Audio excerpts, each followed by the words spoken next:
The days are long, but the year is short. This was one of the first things I read in this book that made me take a step back and have a realization.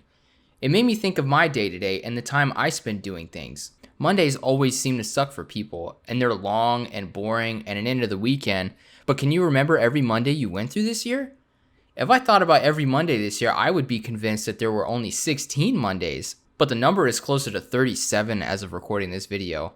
If the days are so long and it seems that during our day right now, we seem to have time for anything before we fill up our schedules, why does it seem like time gets away from us in the long run and we can't seem to get to all those little things we've been planning on all year? The book goes over some of that as well, and the simple answer seems to be just procrastination.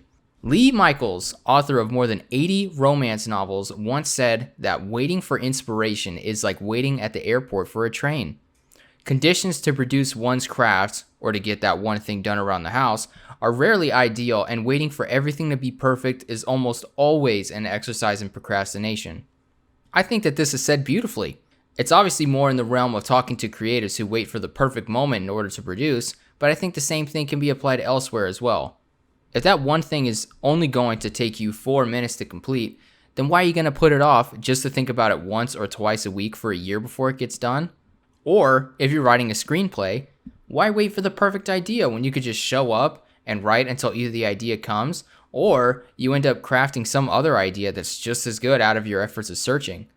And while this book seems to really hammer in the fact that email and other technologies are an inherent distraction for many of us, they also see frequency as a solution to a majority of these distractions, and procrastination in particular. Over the long run, the unglamorous habit of frequency fosters both productivity and creativity. Gretchen Rubin. They then go on to list the things that frequency aids us all in. Frequency makes starting easier. It keeps the pressure off, sparks creativity, nurtures frequency, fosters productivity, and it's a realistic approach. What I do every day matters more than what I do every once in a while. I was having trouble showing up to do my own work every day. I consistently said that what I had done was enough, even though I was capable of more, and wasn't satisfied with the amount I had gotten done.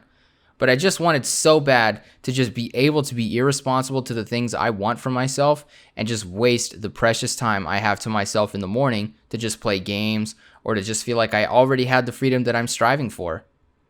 Reading this batch of things from Gretchen Rubin made it easier for me to set a schedule for myself, or at least amass a to-do list that makes it easier to be more frequent and makes me want to do more than I would have otherwise. Frequency for me really has been the thing that has made everything about getting my own personal work done infinitely easier. It has helped me more than getting in the zone or a cup of coffee or a daily journal ever has. It has made it easier for me to just show up and get my stuff done because I already had ideas from yesterday, and doing it on a daily basis and making it a habit has only further fueled my creativity. I find myself thinking about things I can do even when I'm as far away from my work as possible. Frequency works. One of the big problems with frequency though, especially when you might be doing something for the wrong reasons, or if you don't even have a reason yet as to why you're even doing anything, it's that ideas are hard to come by, especially good ones, and especially in the beginning. This is something that I'm currently facing and trying to overcome in every video I've put out, especially the last couple. I've done a challenge video, a vlog, a review, an informative video, and now a book review. Are any of these things inherently new? Are they valuable? Possibly not, but I'm hoping that my own spin on them will be the thing that makes them valuable, and even that thing that would be my own spin takes time to manifest, and for now, I'll just have to do what I can. But what about for the less motivated to make their own mark? What about the ones that are just following trends to attain greatness, who sells their intrinsic originality out for numbers and clout that they hardly earn themselves? Sure, they put out the right video at the right time, but was it because they know the algorithm? Or was it because they would have put that video out anyways out of their own efforts without even knowing that the video would be trendy? Is it because they are worried about underperforming and just want to do what has already worked for someone else? I think those things are subjective, obviously, but as Elizabeth Grace Saunders put it, if you refuse to put yourself in a situation where you might give an imperfect performance, you'll prevent yourself from receiving proper feedback, input, and direction necessary for additional growth. I have yet to get much feedback from my most recent videos, aside from the like-dislike ratio, which has thankfully been really good, but I am being critical of myself where I can, and balancing it out with affirmations of my hard work and that I can get where I want to be, but I have to do it on my own for it to really mean anything for me, and in turn for other people. Being convincing and having intent when words come out of people's mouths is a big factor in people supporting them. And I'm not trying to be an actor or someone who follows the pack. I'm trying to be an artist and pave my own way and tell my own story.